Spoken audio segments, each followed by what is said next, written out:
And we are live. It is 7:59 p.m. Eastern, so that makes it 4:59 on the West Coast, which is the best coast. I'm Ben. This is the Sunday Night Hang. I am hanging out with the one, the only. You may know him as a musician. You may know him as a YouTuber.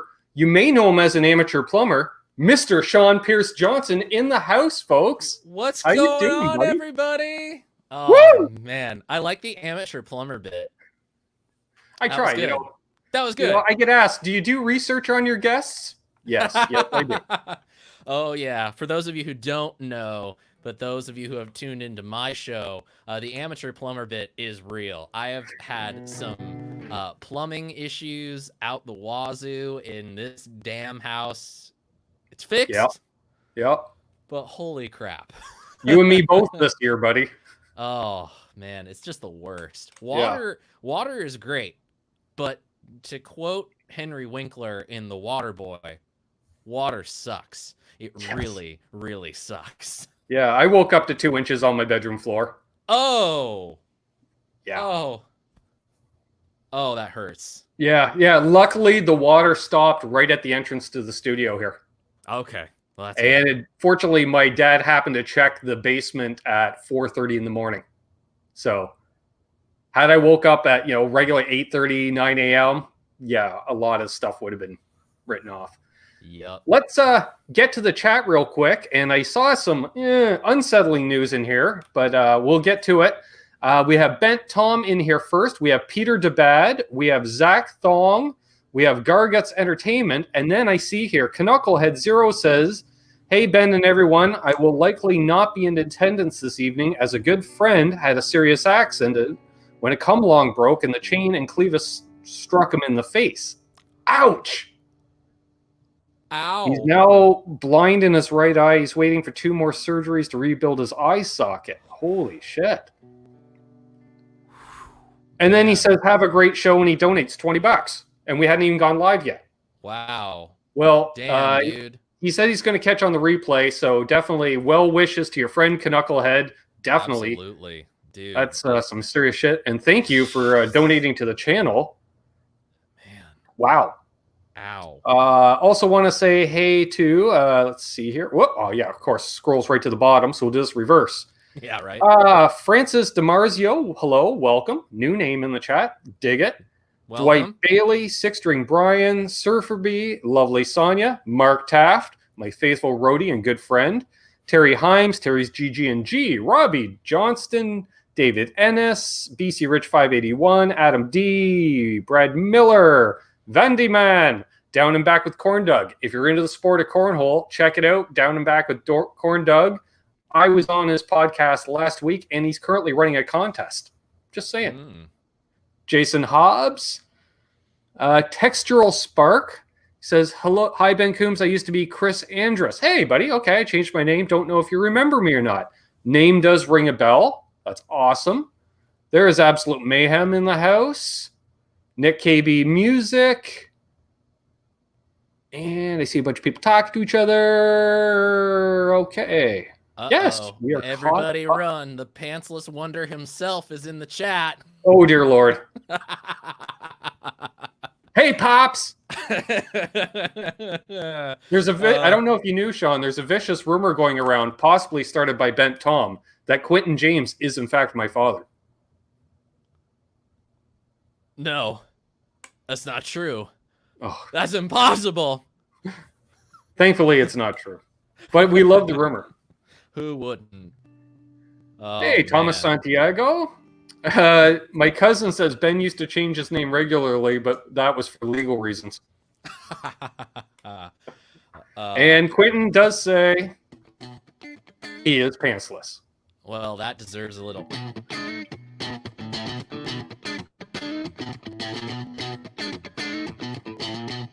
Hello to 66 So if you guys have any questions, guys and ladies, let's get this right.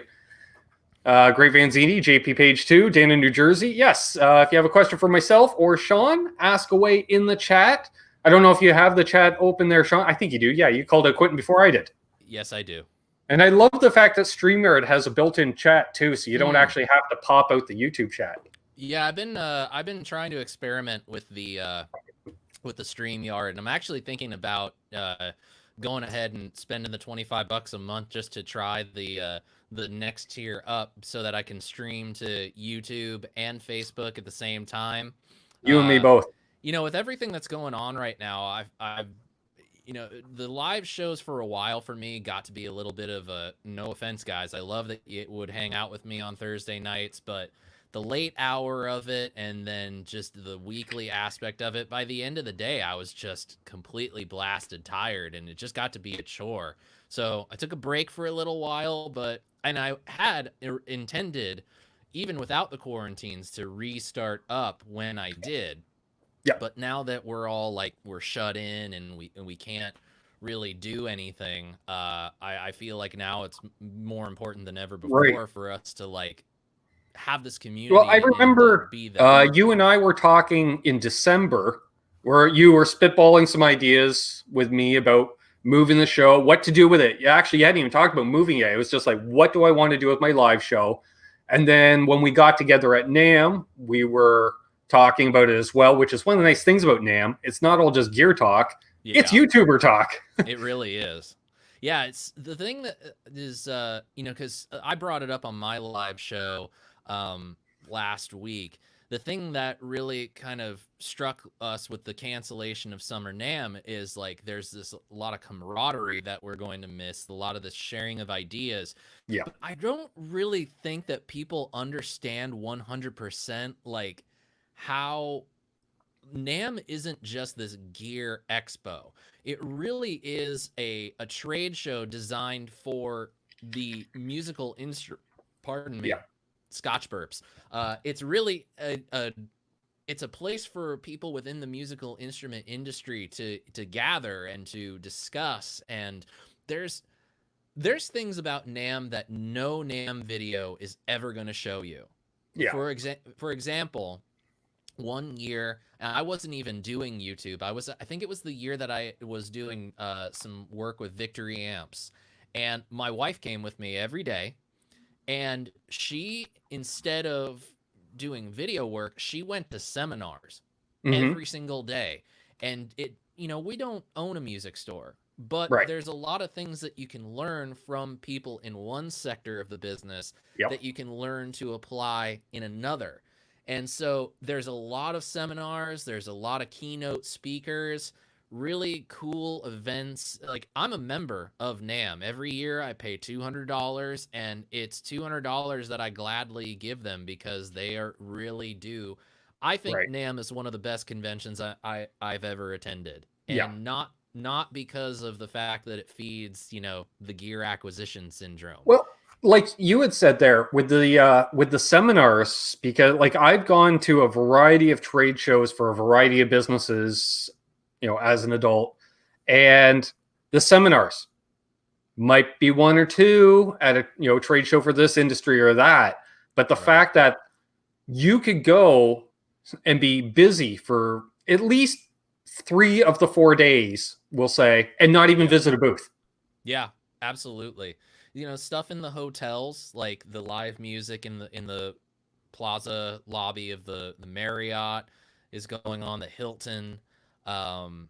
Man, just tons of stuff going on. Like, and if you ever get the chance to go to NAMM, don't spend the whole weekend just walking the show floor. You're not even gonna get through all of it. If you have some time where you need to like rest your feet and do something else besides being inundated with sound, just go check out one of the seminars. I went and saw a seminar with Kevin Lyman, founder of the Vans Warped Tour, the year before the last Vans Warped Tour. It was before they even announced that it was going to be the last Warped Tour. And that meeting directly related to us being able to play on the last Vans Warped Tour. Right.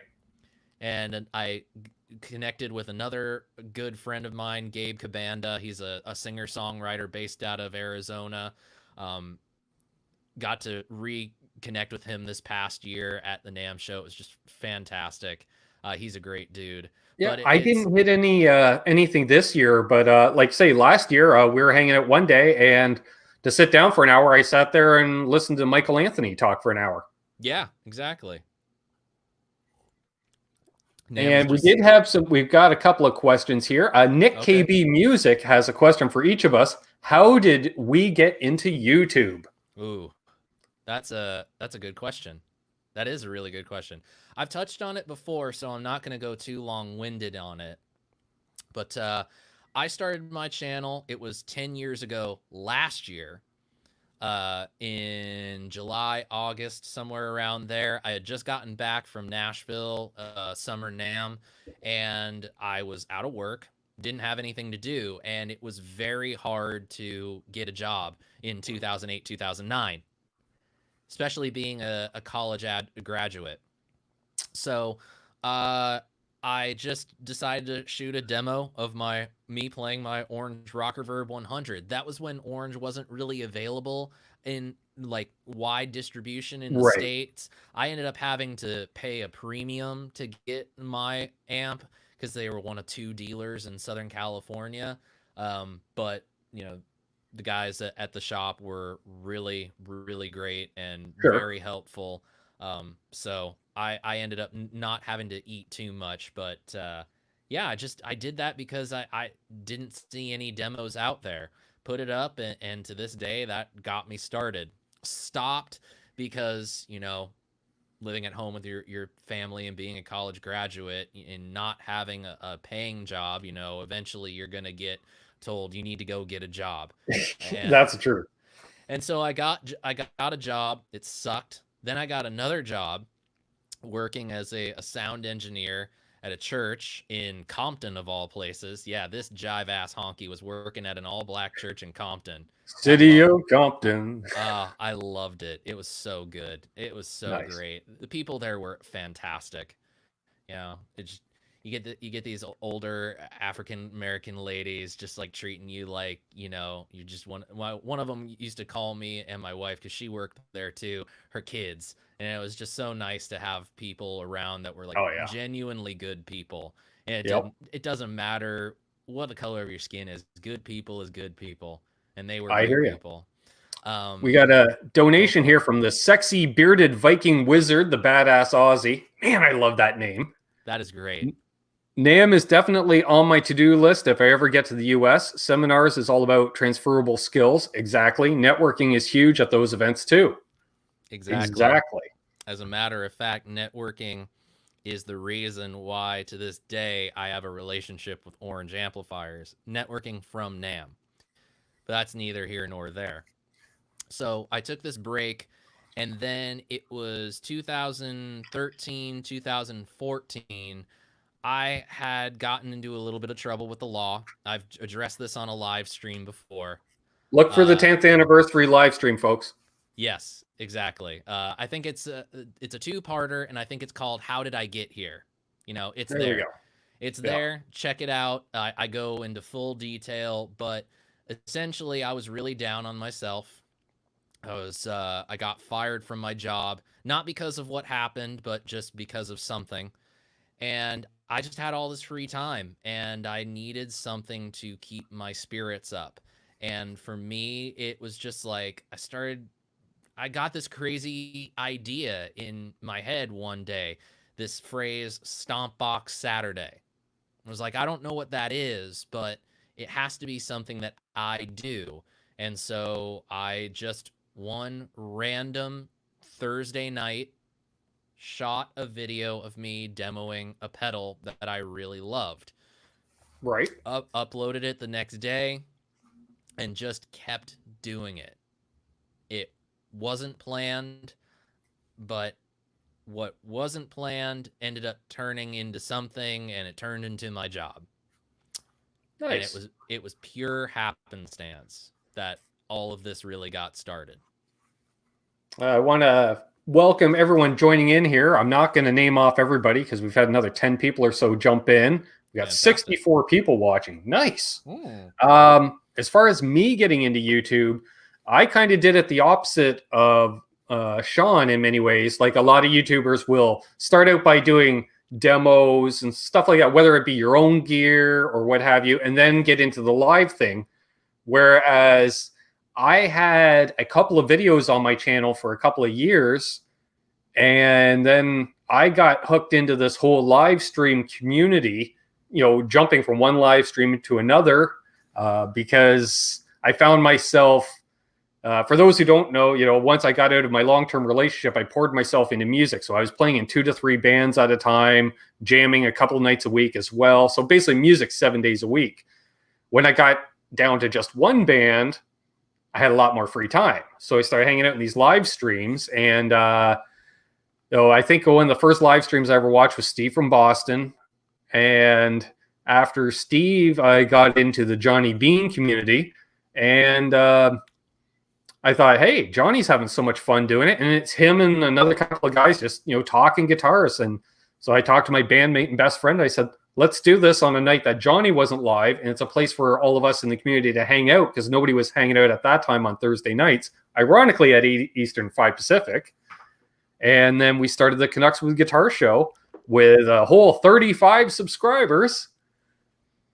Ambitious. And we had, I think, 5 people tune in on the first live stream, thankfully. Yeah. That's cool. Well, what you just said there about having a certain subscriber number is really irrelevant. It's relevant in certain aspects, I think, on the back end that I don't really want to bore everybody out there with.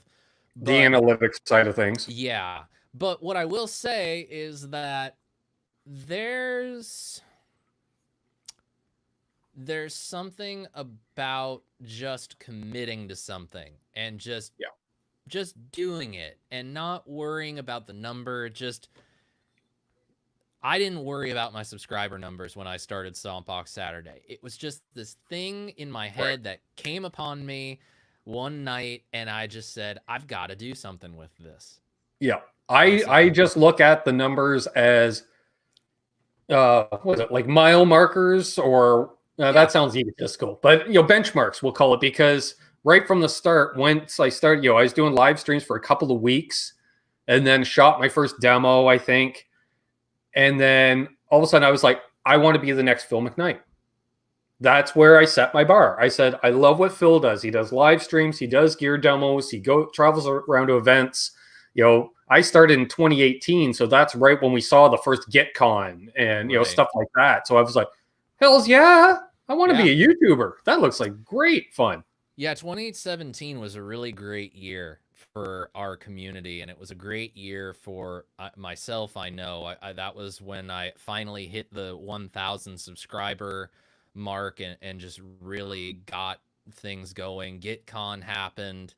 It was really the beginning of, to me, what I felt was the community building phase. I like to think that community still exists to some extent within like a small circle of people. It's obviously difficult right now given everything that's going on in the world right now.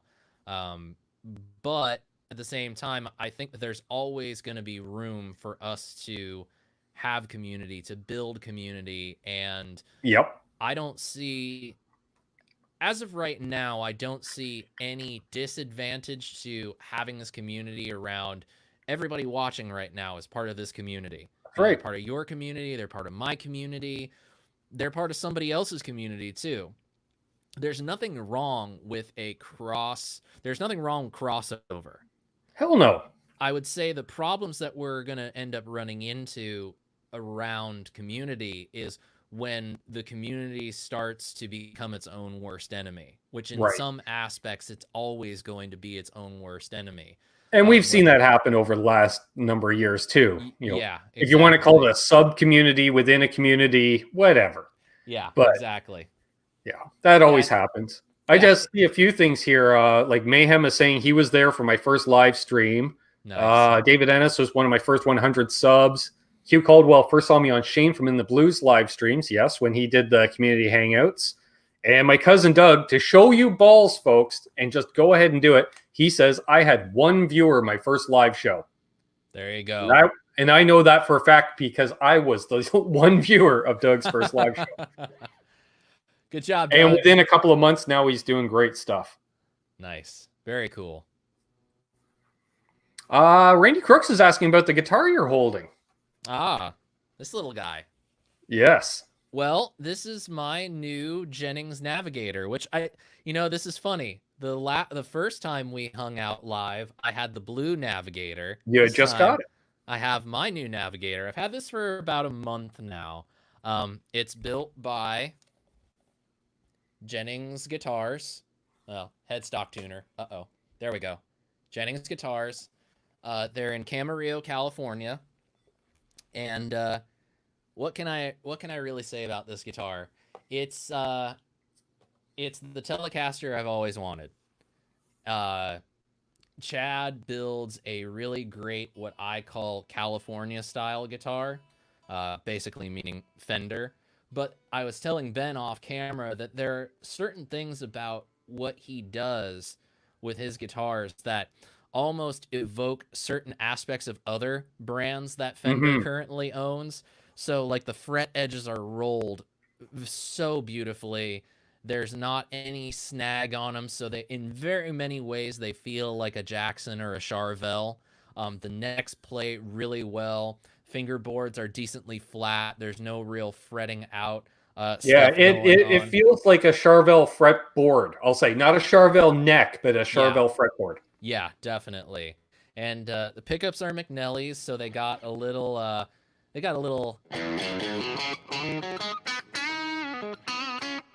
Nice. They've got some twang, middle position.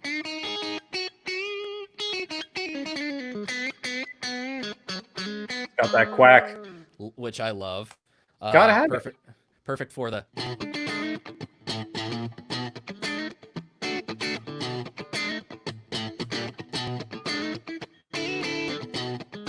Sorry, getting lost in it. And neck pickup.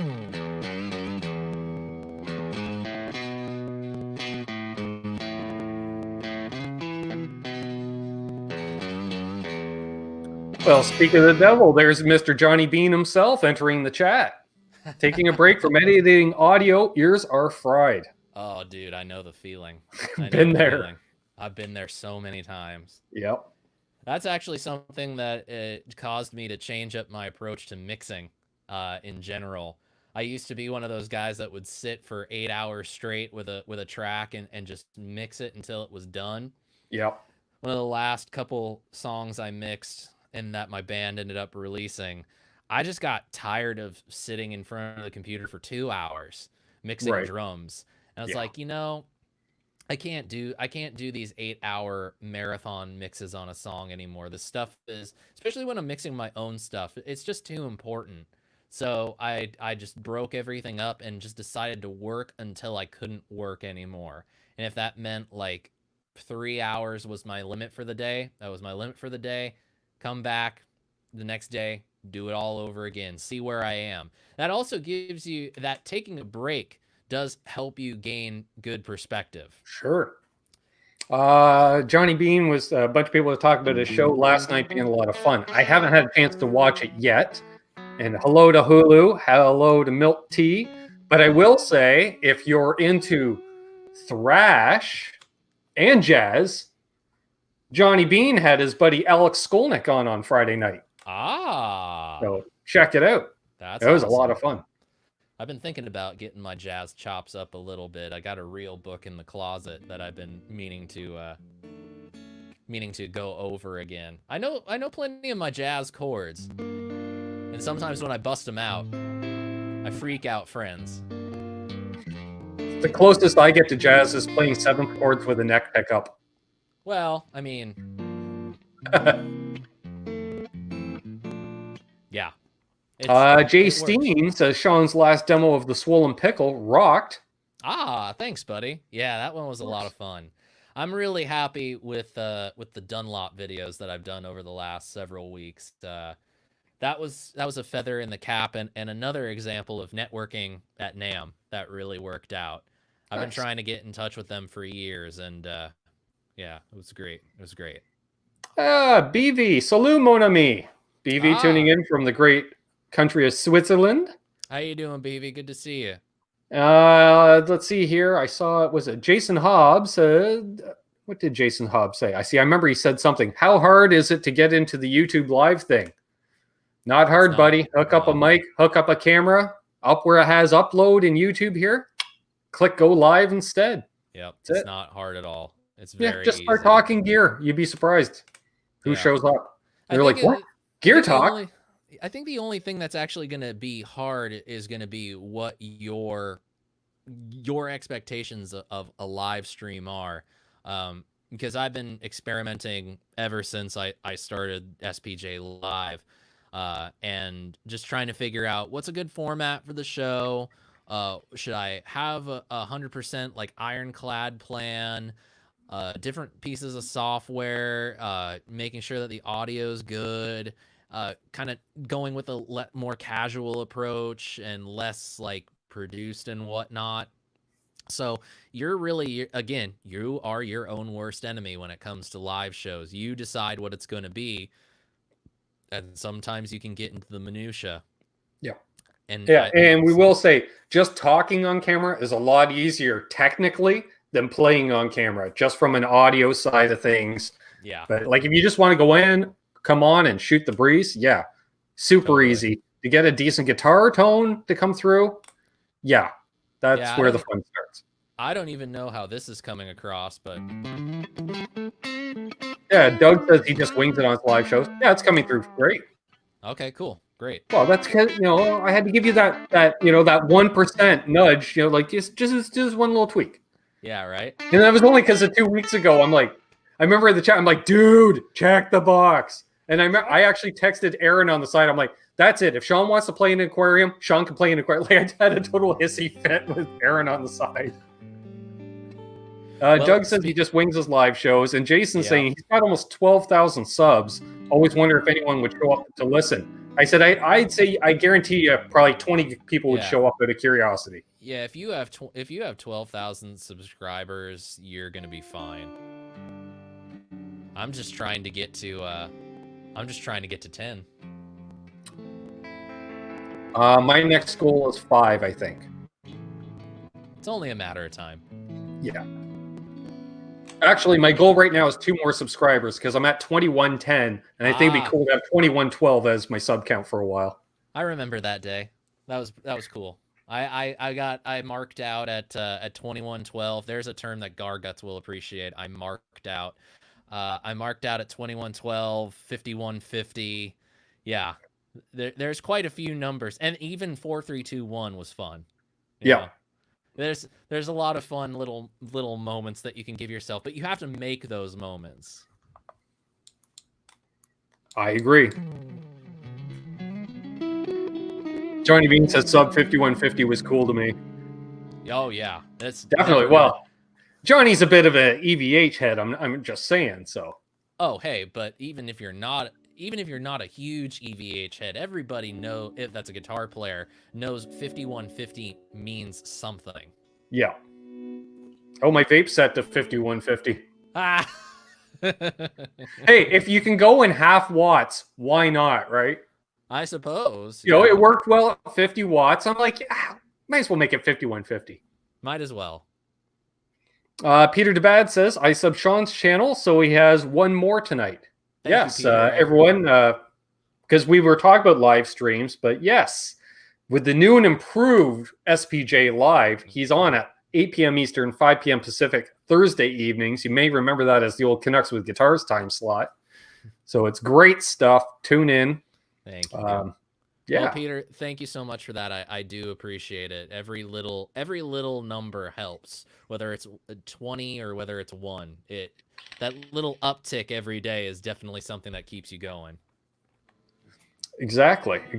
And like we're saying, as far as like what to do on a live stream and how to handle things, it's rather funny because I started out with a co-host, which made it much easier because you have someone to talk to. Right. When you started doing your live thing, you would come on, do live Q&A with some playing intermittently.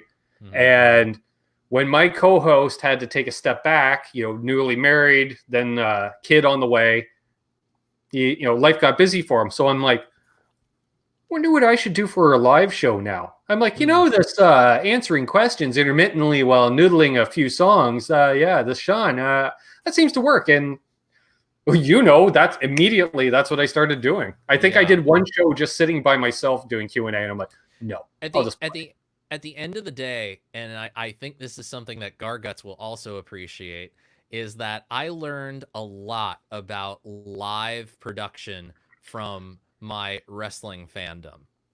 Because I grew up in an era where every Monday night there was 4 to 5 hours of live content every day. And when I go back and watch those, it amazes me how they're able to pull certain things off. So when it comes to a live show, you are 100% the vision. You are 100% the creative, but you have to be prepared for any and all eventualities. And sometimes the only way you can do that is to fall back on what the fuck do you do on a channel in the first place? You play guitar.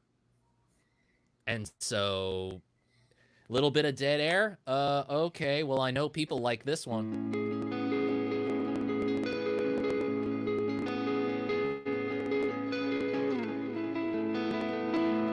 Maybe I got a pedal plugged in on the floor that might be fun. Nice.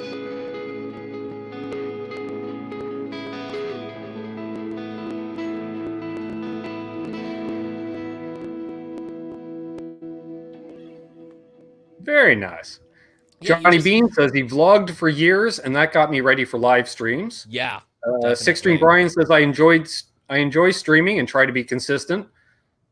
Dude, other than when Six String Brian randomly will go live testing out some new equipment or something, pretty much from day one, he's like, I pick a time, day, and as soon as he picked that time and day, I went and took his time spot on him. And he moved, but he was awesome, and he moved ahead 1 hour. So there you go. Which is awesome because it gives us a chance to cross-promote each other in many ways. So everyone check out Six String Brian, Monday, 7 p.m. Eastern, 4 p.m. Pacific, because I still feel bad for stealing his time slot. And it's hard to shout out someone when they're on before you each week, but it's awesome because you can literally jump right from his stream into mine. We try not to step on each other, and it's great. Yeah. Again. Nice. Robbie Johnson just subbed Deshaun Pace Johnson as well. That's what I like to hear, folks. Thanks, Robbie. And I've seen some of the moderators have been posting links to your channel in there, and it's also in the description as well, folks. Thanks, guys. Appreciate it. Hey, Sean Walden, Fruitcake Tony. Wow, we got 67 people watching. I like that. Yes. Oh, that reminds me. I'm going to just take care of a bit of business. I'd like to welcome a new channel sponsor that I'm going to be doing some work with. And I keep forgetting the bloody name of the company, so that's why I'm looking it up. It is VibraPrint. VibraPrint.ca is the website. They do custom printing, obviously, on shirts, mugs, business cards, all kind of sort of, a print company. It's run by Mr. Tim Bradley, an awesome guy. Some of you in the chat may know Mr. Tim Bradley because I've known him since the 9th grade, and he and I used to play with stock cars for about 10 years together. So nice. He's now living out on the West Coast. And he and I were talking. You may recall, Sean, I posted in the Facebook group, which, folks, check out the Connects with Guitars Facebook group, of a sticker on the pedal board. Yes. I have a bunch of those stickers being made as we speak. Nice. Very cool. So, folks, if you haven't seen it in the Facebook group, that's fine. If not, you're going to see some cool stickers I'm going to be giving away on here soon. Or, since I'm Canadian, they're not stickers, they're decals. Decals. Decals. Not decals. Decals. Decals. Decals. It's decals. Decals. No, I'm kidding. This is just me playing up the two countries separated by a common language thing. Yes. Jason Hobbs says, Ben, you're a car guy too? I'm a huge car guy too. Yeah.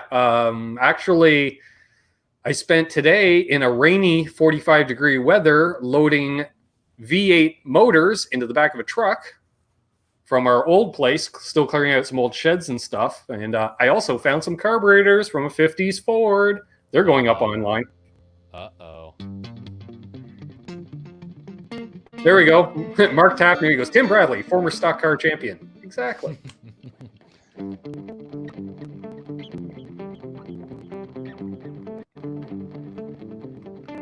Yes, Doug, hit me up. Bigger Mike Bass, hello. He says, Sean, you do any bass recording? What bass do you use? This is excellent timing for this question. It I is. will be doing a bit more bass content in the near future.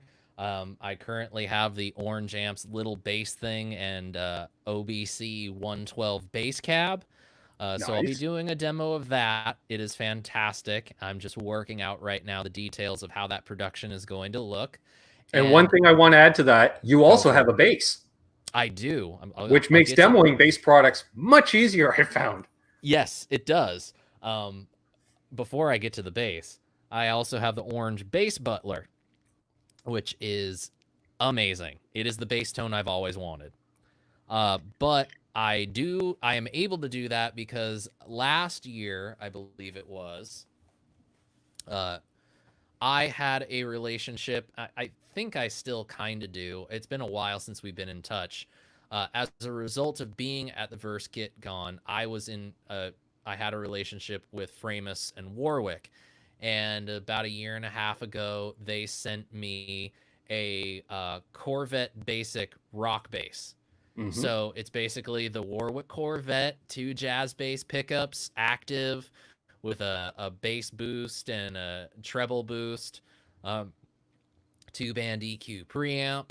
It's phenomenal. I mean, it's a Chinese made bass, but you wouldn't know it when you play it. It is the best bass I have ever owned. And I don't buy bass stuff like crazy.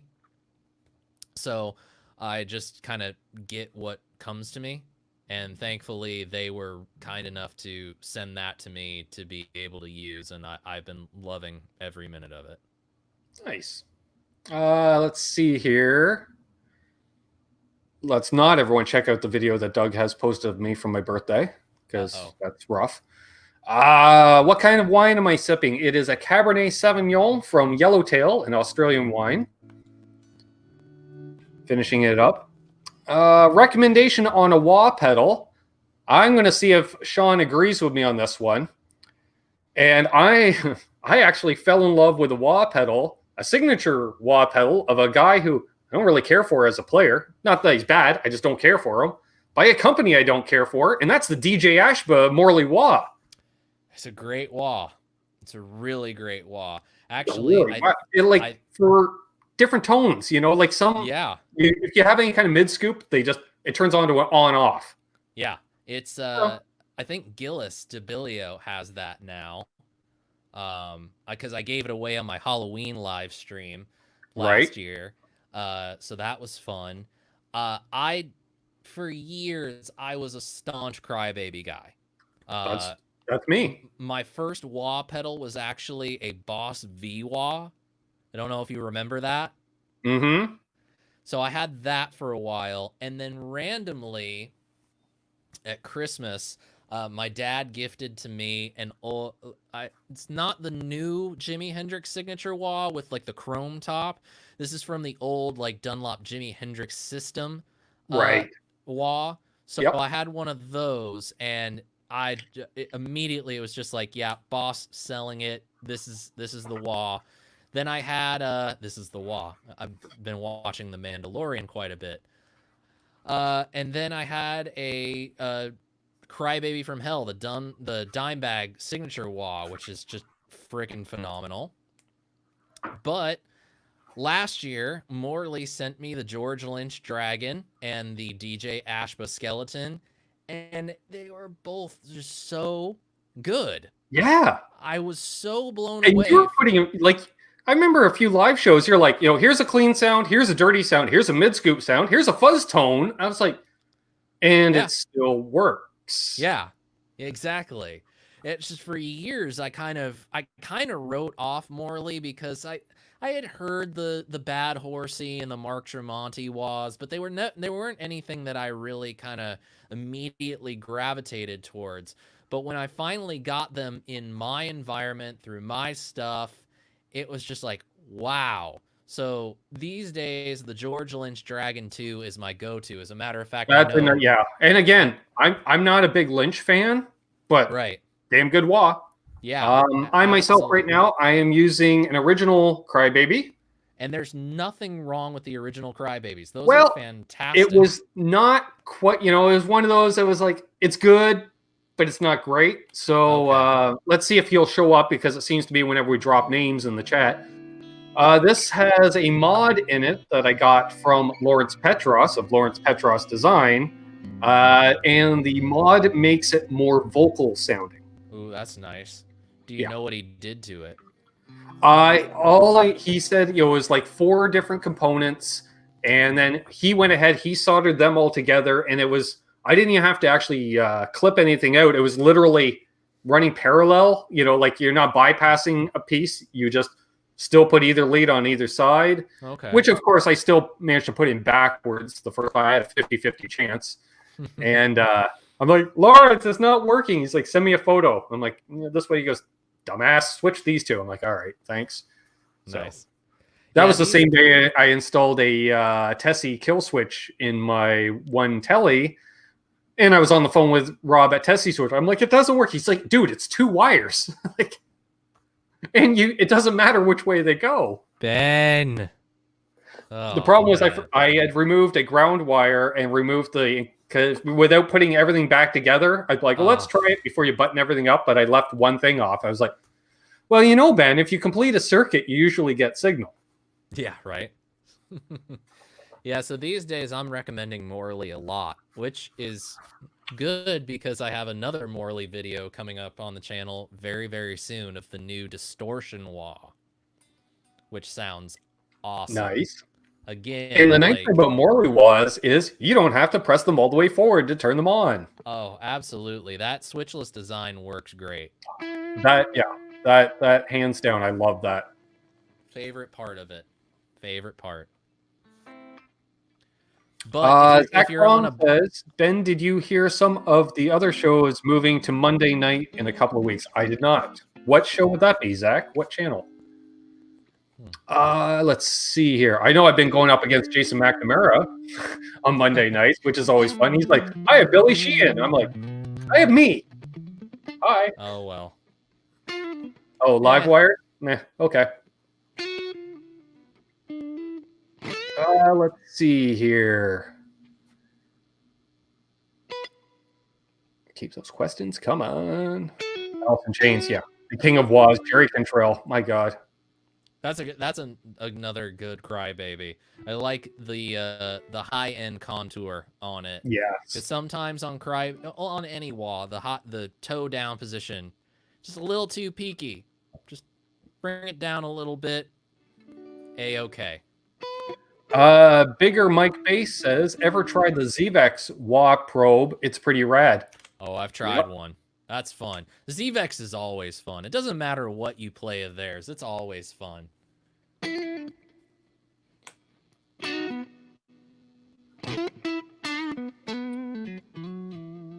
Peter Bad says Ben is still the go-to guy on Monday nights. I appreciate that.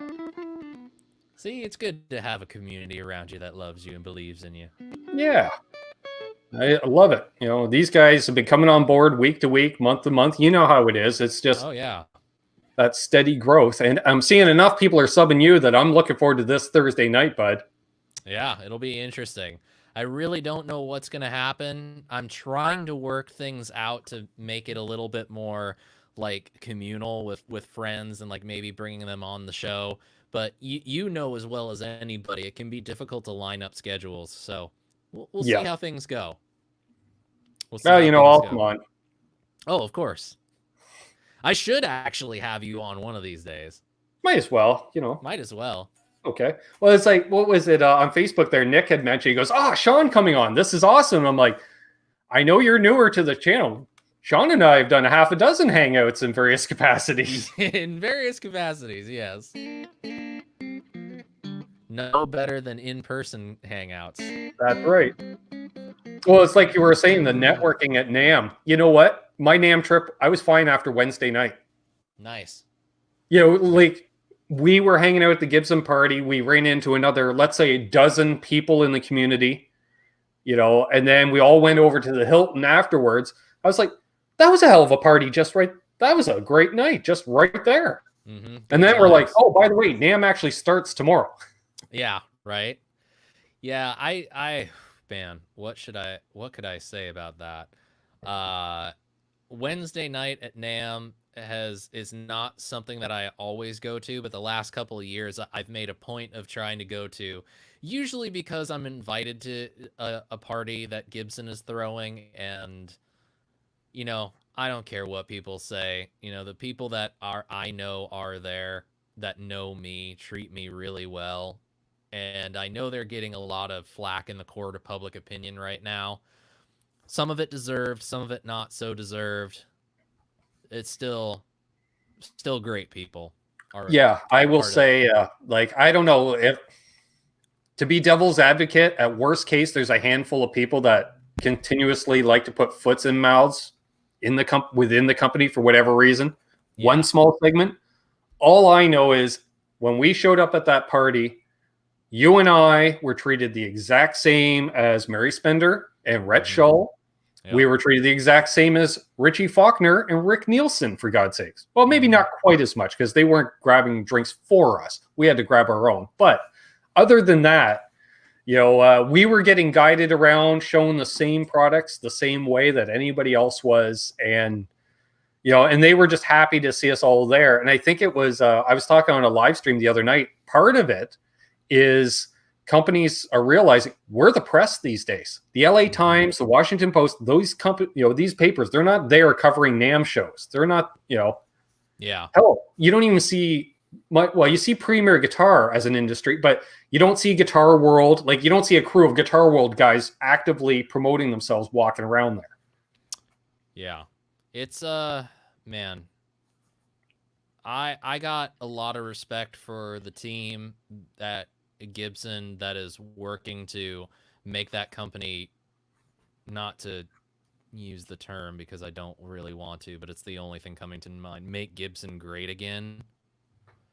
They're doing a really good job, and I saw things that, look, full disclosure here, I'm kind of in an inner circle portion with a couple of the Gibson brands, and I saw things that shouldn't have been shown at NAMM. They were more just giving a preview to dealers and like VIPs as to like, this is where we are. And that's when I sidled up next to you, and they're like, "Is he with you?" And you're like, "Yep." And you're like, "Okay, come here, hippie." Yeah. All right, cool. You're like, put your phone away. You're not taking any photos. I'm like, "Okay, cool." Yeah. It was like, here's where we are, but here's where we're going. Yeah. And that is one thing about the cancellation of Summer NAMM that does suck, is that the impact of that, which I was told was going to be rolled out at Summer NAMM, is probably going to be a lot less than they hope for. Yeah. But I definitely think that I have my own opinions around the current Gibson legal disputes, which I don't care to really talk about right now. Apparently, if we talk about partying long enough, Sleepyhead himself goes up. There he is. Hey, party boy. Yeah, Garguts, like he's saying there, he walks in, he and Alex had walk into the Hilton. They turn in the corner, and there's you, me, and JJ just standing there. Yep. That's basically how it all happens. I didn't expect to run into you all so soon, but love connecting with you all brothers. Hell yeah. Yeah. Yeah, man. That's what it's all about. It's all about the hang. It's all about the hang. It's so weird to like meet these people in person that you kind of like. With China Guitar Skeptic, I've watched him for years. Never met him, never really talked to him, but then all of a sudden by the end of the weekend it's like we're buds, Yeah. Exactly. And for me it was meeting Carl Golden. Because like yourself, obviously meeting in person, China Mike, you guys, we've done these. I've met you in 2 dimensions previously. Carl, I'd only talked to in chats. Right. And we had connected about a month before NAMM. And I was like, oh, that's awesome. So then when I saw him, I'm like, oh, Carl, how you doing, buddy? Nice. That was cool. Awesome. And I did see something else here. Somebody had mentioned, yes, my channel has had a bit of a jump in the last 4 weeks. It has grown by over 10% in the last month. That's awesome. I think it was Maurice. I think, yeah, I went from like 1,900 to 2,100 subs in a matter. Actually, that was more in the last couple of weeks. Thank you, Pete Thorne. Yeah. It always helps to get a little bit of bumps from the bigger Yeah. channels. But then it just as much hangs. It just as much it helps to get bumps from, you know, even smaller channels, just because sometimes the audiences don't cross over, and then That's right. the next thing you know, they cross over. Gargat's saying Mike Smith was there. Yes, the mighty captain. I missed that, brother. Well, you know what? I can help out a bit with that because 1 week from tonight, Michael Smith will be on here with Steve Anderson as well. Yeah, Terry, should I go down the list over the last month and a half? Pete Thorne, Ryan Burke, Steve from Boston, RJ Ronquillo, Jack the Rabbit, just off the top of my head. Larry Mitchell. Jeez, forget Larry Mitchell. Yeah. That was the post-NAMM networking. We got to do a hangout. And then I just started sending out invites. Like you and I were talking, and I'm like, dude, are you in or out on this date? You're like, why? I'm like, I'm already booking into May. You're like, but it's February. I'm like, I know. It happens. That's yes, good. But, that's good and special appearance this Wednesday, 3 p.m. Eastern, which is what, noon Pacific, a nice early show. We have Mr. Mike Bradley, who was hanging out with us at the Hilton as well. He's coming on. There we go. Awesome. Yeah. Yeah, it was great to meet him in person too. We almost got the chance to, you know, cross paths, but never really happened. Oh well. Exactly. Hey, there's Lawrence. Just as you said, if you talk about them enough, they'll show up. He says, Tone Machines in the works, total distraction. Ooh. I have no problem with that because we are hoping in the next few weeks to do an announcement regarding our collaboration. We had made an announcement the last time Lawrence was on, but after breadboarding and working out what I wanted to bring out in a pedal, the price point was reaching $500 US per unit. And I went, bruh, let's pull that back. So yeah, I started out as a simple pedal and I was getting into like Strymon territory by the time I was all said and done. Oh my god. So we pulled it back. I'm working on just an overdrive pedal of I think it's going to sound really good. And Lawrence was nice enough to elaborate on an existing circuit design for me. So very nice. Yes, it's going to be a very warm sounding overdrive, hopefully. Very cool. Your situation makes me think of that portion of Eddie Izzard's Dress to Kill stand-up special. Like, I want to be an astronaut. I want to fly into outer space and discover galaxies that have never been discovered. Okay, look, you're British, so scale it down a bit. It's like, okay, look, Ben, scale it down a bit. Yeah.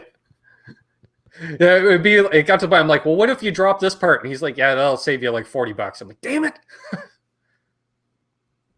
Oh, well. Such is the way of things. Aaron says, you're a warm sounding overdrive. Thanks, Aaron. Love you too. That's a great insult. It is, actually. You're a cow. Like, it's true. You're not true bypass. You're not true bypass. You're buffered. Quit buffering. That's, yeah. Oh. You know, BV's actually making some points because we've been talking about some of the Gibson stuff about, I did see someone talking about the whole Mark Agnesi and Gibson thing. And what BV's saying is absolutely right. Like, Mark is actually the perfect person for them to have. In person, the dude is very knowledgeable and he's really passionate and he does pay attention to the community. But I've seen this argument that BV is bringing up a lot is that he had the unenviable task of announcing something that came from the higher ups. Yeah. And so because he's the face, he catches all the flack. I've heard people argue like he should have just refused that and he should have done this and he should have done that. You're never going to know the situation until you're the person in it. And having known of Mark for some time, knowing how passionate that he is about our community, and also having been in those kind of positions myself before, when he's got a wife and 2 kids to look out for. It's not just about him and his like silly guitar hobby, Yeah. you know. I So didn't run into him at all at Winter NAMM this year. I saw him at Summer NAMM last year. I'm thinking, I know you were defending him. I was neutral at best for a couple of reasons, and I saw him, and I don't know if he was really busy. And I'm not gonna, I don't want to say anything too out of turn, but I looked in his eyes, and either that was a guy who was getting little to no sleep, or possibly he was on something. But either way, I figured it wouldn't make for a good interview, so I just gave him space. yeah. And believe me, and folks, anybody that's watched my channel for more than a week or two knows I don't judge when it comes to those type of things. So, and Sean, having spent time with me at NAMM, knows I don't judge. Exactly. So what you on, Ben? Well, it's 2:30 in the afternoon. this. Yeah, right. Yeah, it's just it's an unenviable task, and it was even more so unenviable because he had just started. He had just moved to Nashville within the previous 5 months. Yeah. So this was the very beginning of his time, the very beginning of a job being created for him.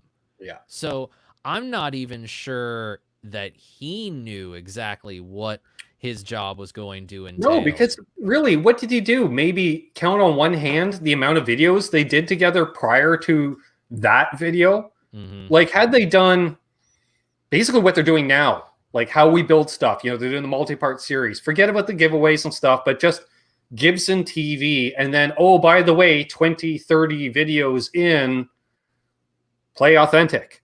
Well, shit, you just spent 2 months showing me why I should play authentic. Maybe I will.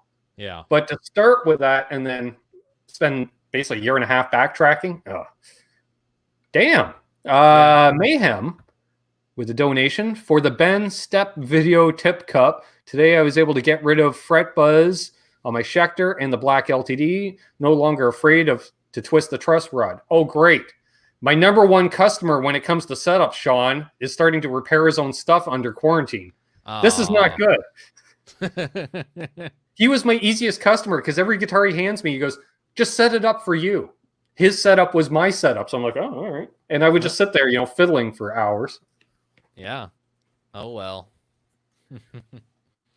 Mayhem.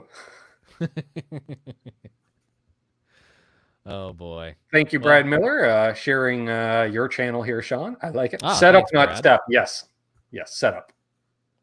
That's awesome. Yeah, because I remember that a few times. You know how, like, you'll do a setup on a guitar, and sometimes after a day or two, it'll settle, and you might need to tweak the truss rod or something.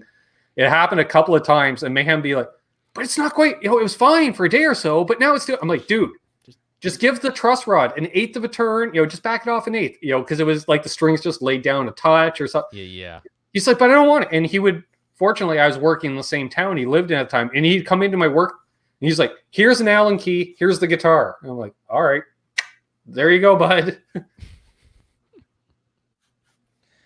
Well, as someone as someone who generally relies on, trained professionals to work on his guitars, I can understand the apprehension of wanting to make the adjustments yourself, especially for me with that Les Paul being as fragile as it has become. I don't trust anybody but one guy who works on that guitar, and he's in LA. Yeah, like that stuff that Eljon sent you. If it needed a tweak, I'd say go ahead and do it, because I know the build quality. I know it's new.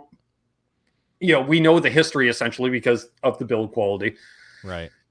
Having played your Les Paul, I'm not saying it's a tired Les Paul because it's still got a lot of life in it, but I can tell it's traveled. It's already been repaired. It's had, setup after setup. It's been around. So I get that. It's been around the block, man. It's, it will tell me in one way or another when it's time to go. And it's not saying that Nope. at all. It's just like you said, it's got scars. It's got Yeah. its love marks. So it's not going It to. has its stories because all of those love marks tell a story. Indeed, they do. Indeed, they do. The headstock brakes do as well. Yep. But Flashing everybody back. says they're better after they have the headstock brake. So I mean, that's certainly true. They can be. It really, to me, that all depends on the repair person. It depends on right. the person who you trust to make it a better instrument. I've Right. had already decent guitars with no major repairs done to it, made worse by the Mm, fact that I took it to someone to get a repair done. right. Let's see here. Yes, Brad Miller, good call, buddy. Since both PJ and the Beard I saw in here earlier and Lawrence are too proud to announce it, tomorrow at 4:30 p.m. Eastern, 1:30 p.m. Pacific, PJ and the Beard are hosting Lawrence Petross for a hangout. All right. So there we are.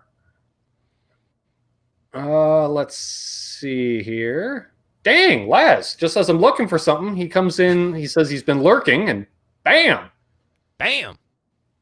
there we go. Just so you know, I'm here, I'm lurking, and happy to be listening to you two buddies of mine. Roxy says, cheap, cheap. Nice. What's up, Laz? Thanks for joining in. Yes, our own mini group hang post NAMM. Yep. That was fun. Good times. Good times. Yeah. There's actually a question from Maurice asking if extra mass on the headstock equals better sound after the break. I don't really know if the glue that they use really contributes all that much to extra headstock mass. Yeah, I don't know about mass, but it does improve density because it fills the pores of the wood. So it will, in theory, add a very minute, really, amount of sustain as a result. Yeah, I think it could. And maybe that's what it is. And maybe as a result, it becomes that little bit more stable down there. So a little less movement at the thinner end of the neck, too. It is possible. Whether or not it's actually true, I can't say. Mostly just because the repairs on the headstock that has been broken on my Les Paul, they happened so long ago, I couldn't even tell you. Right. But I will say that the glue in and of itself is vastly stronger than the mahogany. Right. Because that Les Paul has had 3 headstock breaks. 3. And they were all different seams. Not the same one broken. 3 different cracks. I remember that. I remember I played that guitar for about 5 seconds, go down, play an E chord, and I look down and I'm like, sweet Jesus, what happened down here? Yep. And you're like, 3 headstock breaks, buddy. I was like, damn. Yep. None of them, like, vastly, like the kind of traumatic kind of experiences that you would think would make a headstock break. All of them very silly and stupid. Like looking at it the wrong way. Almost. Well, hey, if you want to know, I'll run them all down. The first one happened when I was 18, and it was on a stand. My guitar was still plugged into my pedal board. I tripped over the cable, and the guitar went face down onto carpet, mind you. And then, boom, that was the first break. Yeah, you understand when it falls on its back. That makes sense. Yeah. But when it falls forward and does it. Second break was while I was in college at MI. Actually, the last 2 were happened at MI. The first one happened. I had it in the case. We were going down to the performance hall to watch a lecture or something, and I stood the case upright just for about 10 seconds so I could put take my backpack off. It was just really heavy, and I didn't want to bend over. And in that amount of time, someone just knocked into my case, and again, the case went boom, face down onto the hard ground. I Yeah. open it up frantically, and sure enough, there's a headstock break.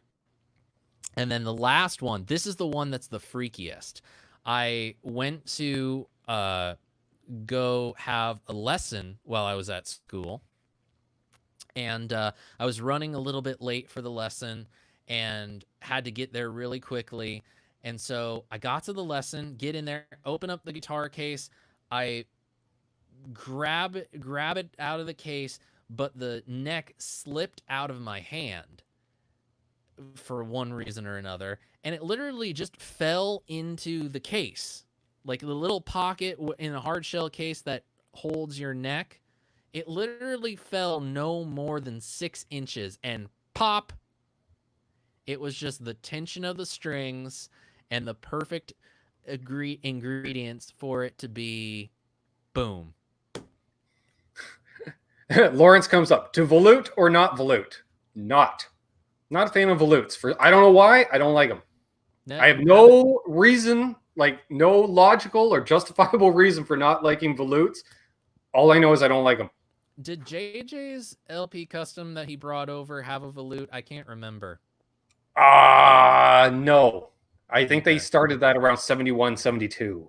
Okay. I've not played any Les Pauls that have a volute, so I can't say whether or not it's a good thing or if it's a bad thing. I don't think there's anything wrong with them. It's just another thing to get used to. Jason Hobbs is like, use a guitar rack on stage, never use a guitar stand. It creeps him out. So he'd really hate me because I use those little tiny stands that don't even have a neck support. Oh, I hate those. Hate them. Unless, well, it depends. If the stage has any give at all, I'm bringing a rack. But if it's a stable stage, like, or a place you're playing, like a lot of places we played, they don't even have a stage, so you're right on the floor, so there's no movement. Yeah. Then I don't worry about it. Two things that we should address about the headstock breaks. First off, the dog paws asking, what does a volute mean? Basically what a volute is, it's on a, I wish I had my Les Paul out here, I would just grab it. I'm just looking to see if I own a guitar with a volute. Yeah. But basically, like right where the neck, the top, the lowest part of the neck meets the headstock, it's basically just an extra little chunk of wood that's carved into the back of the neck that's supposed to give it an extra bit of added stability. And a lot of Ibanez have them. Yeah, it's an extra material. That's really all it is. Second thing to address with the bigger mic bass saying bad design, it seems Fender headstocks don't seem to break at all. So the difference between like a Gibson and a Fender, especially when it comes to the necks, is and obviously their tones is one big thing, but you find a lot of Fenders made with maple necks. Gibsons tend to favor mahoganies. Right. As woods, maple is a less porous wood. Mahogany, which is what Gibson uses, is much more porous. As a matter of fact, if you just kind of like cut everything and you look at, the grain pattern, the grain of maple is much tighter. And mahogany is much looser. So basically what you just end up having is, yeah, you could argue that it's a flaw in the headstock design, but what I would argue is it's not so much a flaw in the design, it's just more, the design is fine, it just depends on the material that you use for this instrument that you're building. I actually had a teacher at MI who had a maple neck Les Paul standard, and he had that, fall on stage at least once in the time that I was at MI, and it was fine. Yep. Hey, Steve Anderson, one of the guests for next Sunday's show, is in the chat. Awesome. He says, left a thumbs up. Awesome. BV was asking, now I'm just seeing BV talk to Steve Anderson. There we are. Was my friend Scott Henderson teaching at MI while you were there? Yeah, BV. Scott was doing mainly open counselings while I was a student there. He did teach what I believe was called advanced guitar styles for a semester or two, but it was prior. I didn't have the prerequisites I needed in order to take that class. It was for a higher level.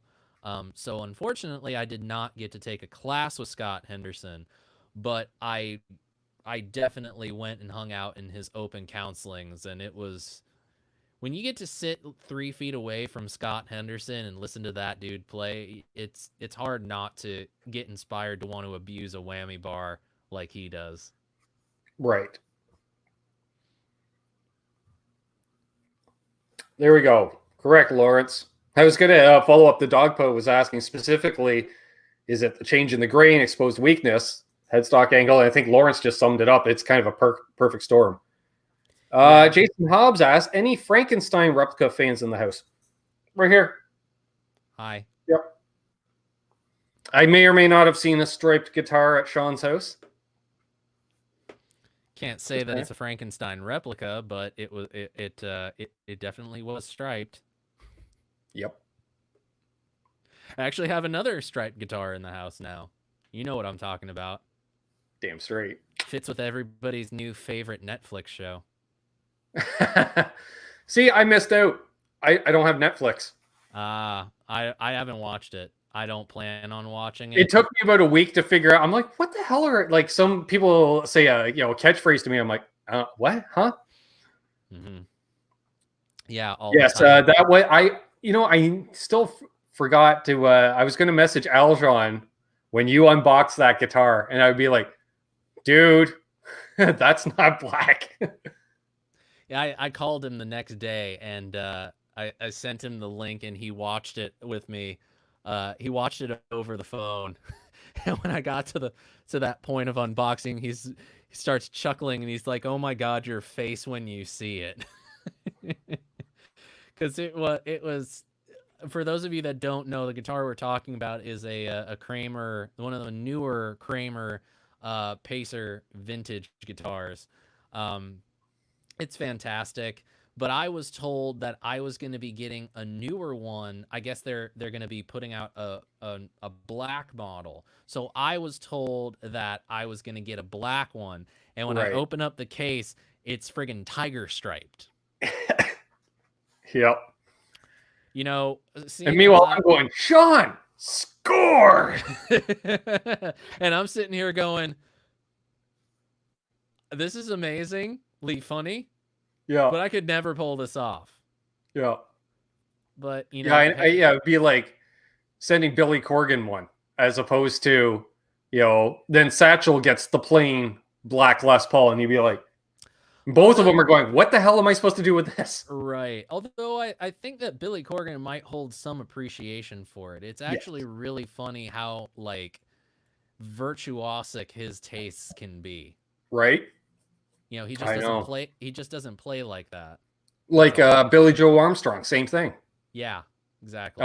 Johnny Bean here in the chat was saying he used to work at a music store, and Billy Joe would come in as a teenager, and he would play all the Eddie Van Halen licks as a teenager. Wow. And I'm like, wait, what? Because you only think of Green Day. Yeah, totally. It's like, yeah, he did what he knew what to do to sell, right? To make it big. And I'm not saying he sold out. He saw what's marketable and went for it.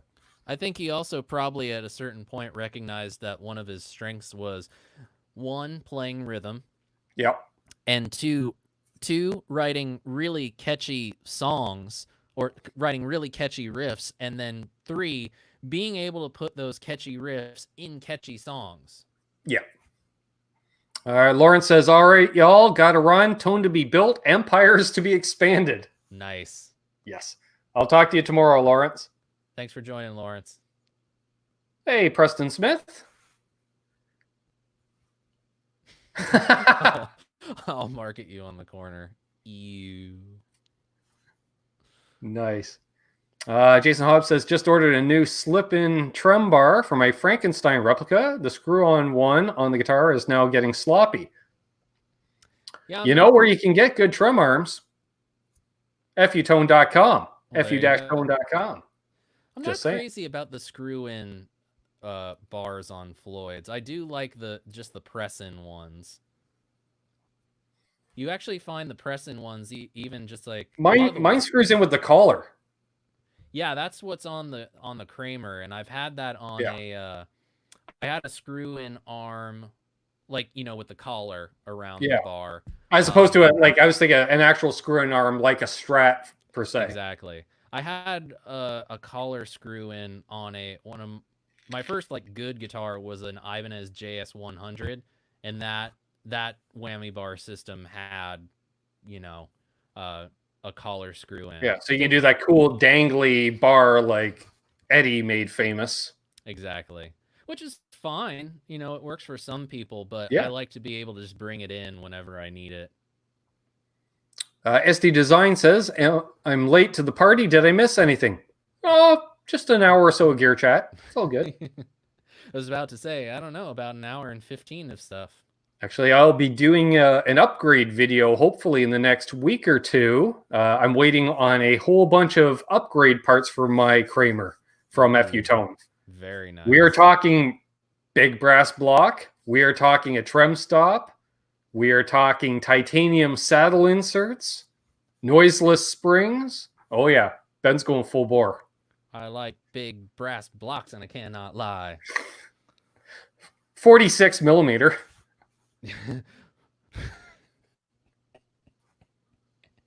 Oh God.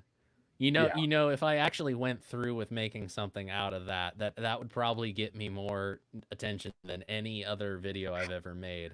Well, it was fine. I was chatting with Adam from FUTone a week or so ago, a couple of weeks ago now, I guess, right? And I'm like, he's like, what kind of guitar do you have again? So I told him. He's like, what are you looking to do? And I told him, I'm like, you're the expert. You know, you set up Phil Collins and Warren DeMartinis and Snake Sabos. So you tell me what I need. He's like, you want this, this, this, and this. I'm like, all right, you know, write me up an invoice. So unfortunately, being a channel sponsor, I get artist pricing. So that helps. Very cool. Yeah, I'm not in a mode right now of acquiring equipment. I'm in a mode of getting rid of equipment. But, you know, I don't want to do anything to that Kramer just yet because it's not 100% mine. It's just on loan for the time being. Which I should update you because in the unboxing video, we saw that the DC Pro had a broken pickup switch. Yes. I will be getting a new switch from Epiphone, and I'll be making that repair myself. Why not? Yeah. It's extra video. Yeah, it's gonna be easier in the long run. You know, with everything going on right now, it's difficult to get just about anything. We were talking about this off camera. It's with everything that's going on right now, our game is a little thrown off because we're having to adapt a lot. BV says Trev Wilkinson has an interesting point of view on titanium and brass. I'll have to check that out. I would love. Does BV? Do you have a link for anything where he can, where we can check that out? Or, no, that's the dog paw who said that. I'm sorry. Do you have a link? I just got a message, Sean, that your audio is a touch low. Do you want to go in and uncheck that box again? That'll give us a bit more volume. Let me go check it out. I did turn down the preamp when I got closer to the mic. Okay. Just because I didn't want to distort. Now the box is still checked. Yeah, uncheck it. Yeah. That'll give us a volume boost. Uncheck it? Yeah. Okay. I will go ahead and uncheck it. Yeah, it just whoever has a link to anything that Trev Wilkinson has said, I would actually like to take a look. Yeah. There we go. Because Trev Wilkinson is a very smart dude. Great. Aaron says he said it on Tone Talk. Ah, okay. Well, there we are. Hey, fucking believable. I don't contract his name. I'll say it. Bigger Mike Bay says all my gigs are canceled. I actually saw a post and again shared it in the Facebook group. Miles Goodwin from April Wine was saying because they only play summer months, they don't play it all in the winter. That it's looking like he's not going to be back to gigging until 2022. I've heard this. I also think April Wine, he's not playing 200-seat venues, right? So I think we'll see that. You know, the bar bands will be out gigging long before the concerts will be back. You know, I'm just going to go on a little bit of a soapbox here for just a minute and Feel just free, put it. sir. I'm just going to say this. I think we're all thinking way too far ahead right now. I don't think anyone is actually taking the time to consider the here and now.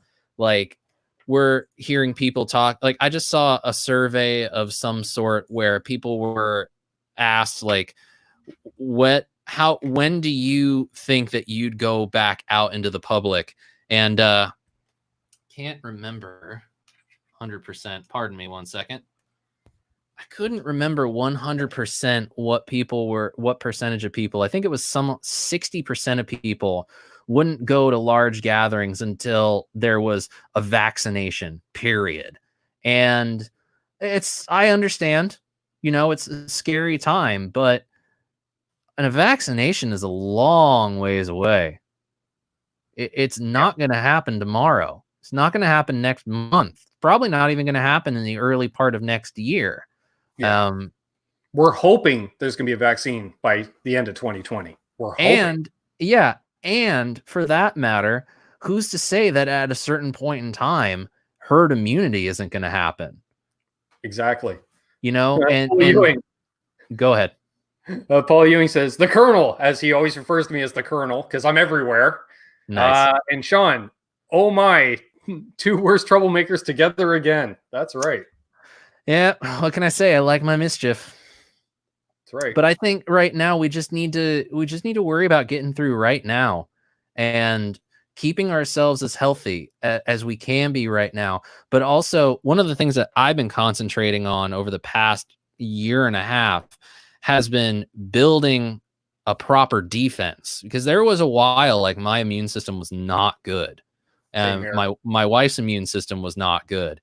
And at a certain point, you have to make the decision you have to be healthy. And it takes a lot to do it. And thankfully, here in Orange County, we don't have these very strict ordinances like in LA County. Wear a face mask anytime you leave the house. We don't have that. We don't have it yet, but I'm just saying we don't have it. Yeah. Whether it happens or not, we'll see. But for the time being, we don't have to worry about it. But I'm also not terribly worried, because all the simple things that they were telling us to do in the very beginning of this, I was already doing. Yeah. Oh my God, you have to wash your hands for 20 seconds. I was already washing my hands for 20 seconds multiple times a day. Well, it's interesting. I think, unfortunately for us, the timing of this, because it was essentially, full shutdown, we'll say, 7 weeks after NAMM. But I don't know about you, but whether I get NAMthrax or not each year, I feel run down for a good week or two after NAMM. Just from us acting like teenagers, going on a few hours sleep a night for a week. And it's it also catches up. So I take it absolutely. like I know my immune system is 0 when I get home from NAMM. So I'm very careful for a good couple of weeks. And then we led into the lockdown right after. And I'm like, you know what? Chances are if you spend any time, and not to sound, judgmental, but if you spend any time in the basement at NAMM, chances are you were already exposed. And they only said, because there are more Asian companies in the basement than up on the main floor. Yeah. I mean, it sucks that we're not going to have like summer concerts. It sucks that we're not going to have like for think about it. A couple weeks ago, I just randomly decided like I'm going to do I like wrestling, so I'm going to watch WrestleMania and I'm going to live stream it. That didn't get to happen in front of, a screaming crowd of 70,000 people in Tampa Bay, Florida. It happened in an empty room. Right. And I actually had a very good friend of mine from, going back to elementary school. She just got married last year, and her wedding present to her husband was tickets to WrestleMania. They couldn't go. Right.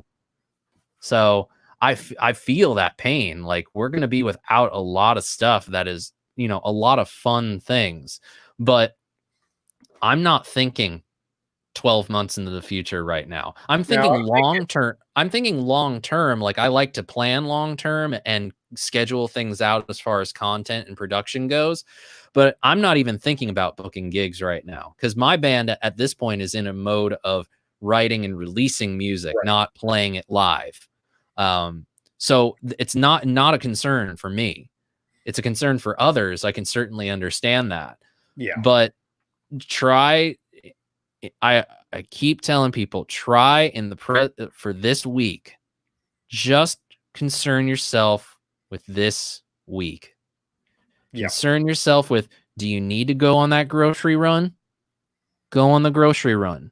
But when you get home, do everything that you know that you can reasonably do to keep yourself healthy. Yep. You can't overdose on vitamin C, people.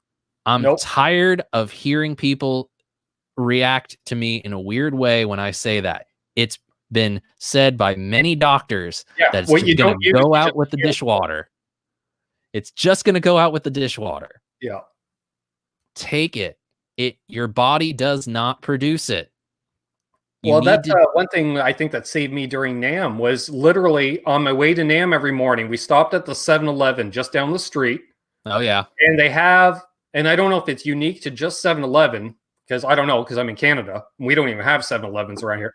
But they had what looks like a 5-hour energy drink, but it was a vitamin C shot. Oh. And Aaron and I were taking those every morning. It was 1,000 milligrams of vitamin C.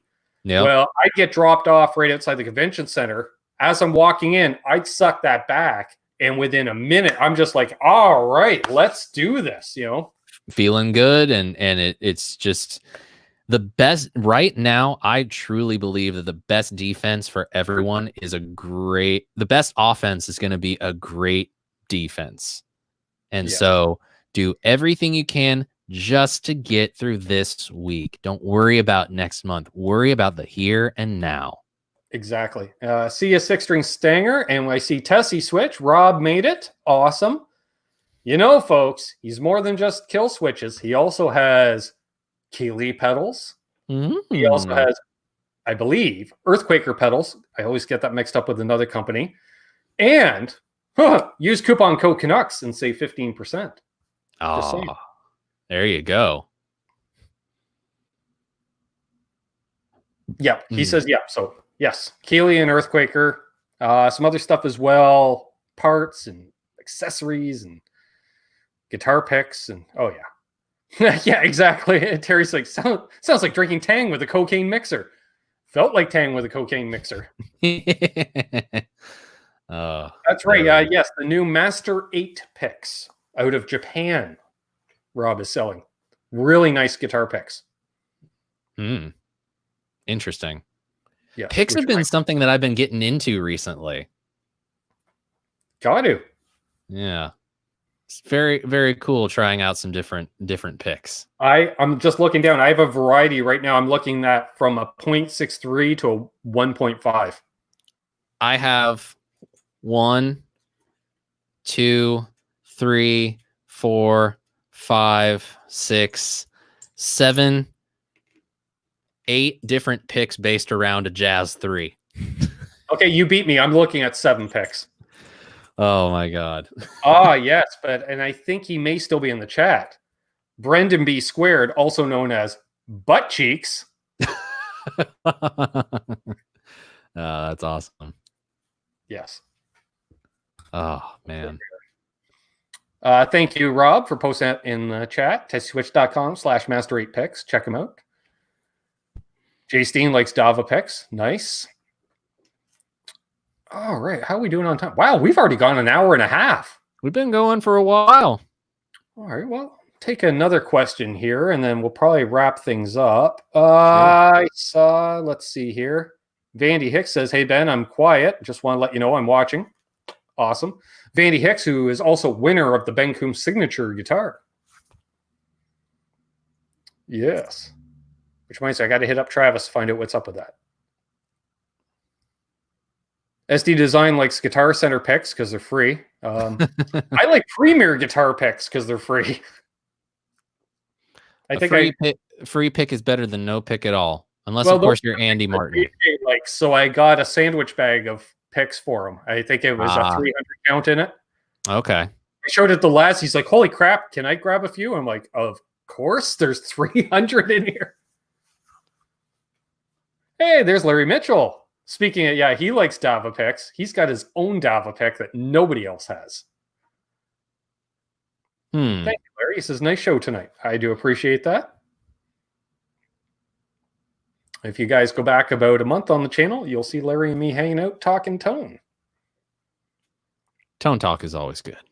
Yes. Ever try a Hagstrom guitars? Picked up an Ultra Swede.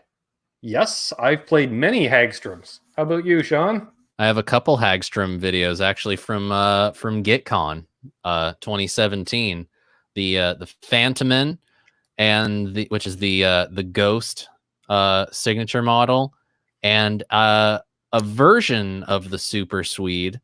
Yeah, great stuff. I always like the Swedes and Super Swedes, although I will say the first Hagstrom I played when I started my first band, the other guitar player in the band played a Hagstrom, which was awesome. Cool. So, and it was like an early 70s Hagstrom. And then when I got my hands on one built overseas, well, that doesn't sound right because even Sweden's overseas, but further overseas, the Asian built ones, I was just like, it's not the same. Yeah, when Hagstrom came back, there was a bit of iffiness around what they were putting out.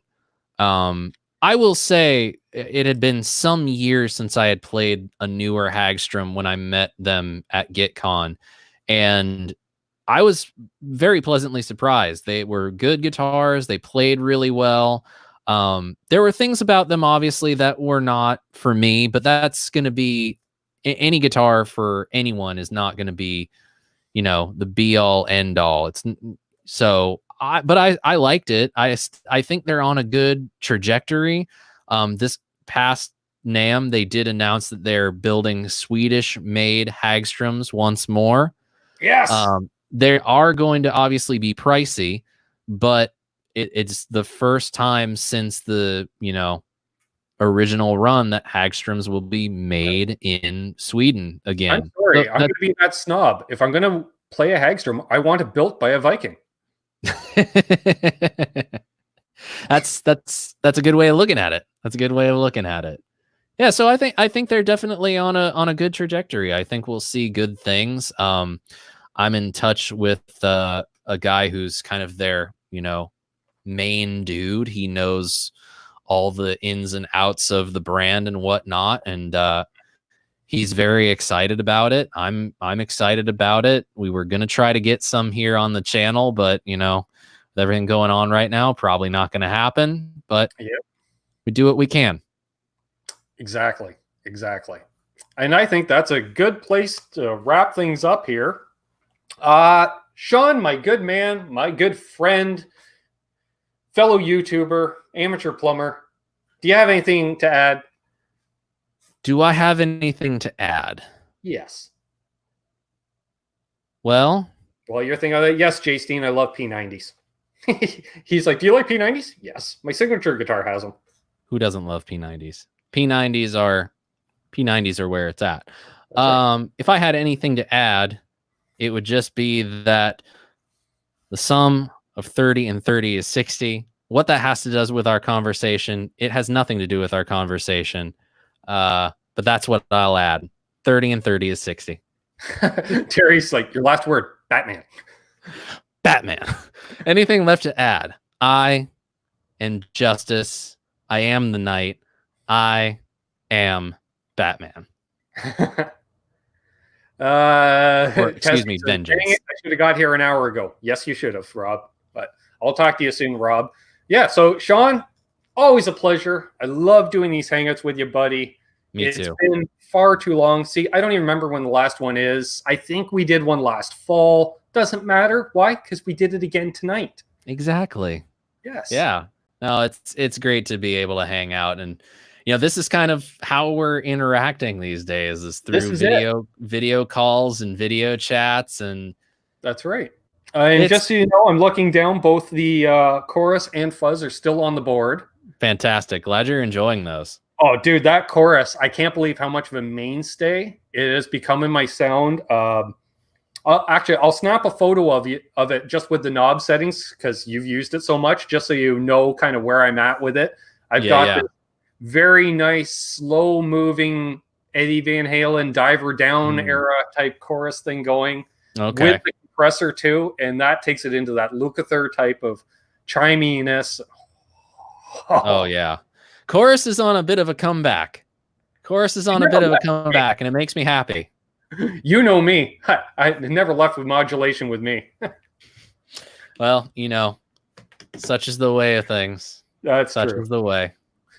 So if you just hold the line, my good man, I want to thank everybody that tuned in tonight. If you're new, again, please like, share, and subscribe.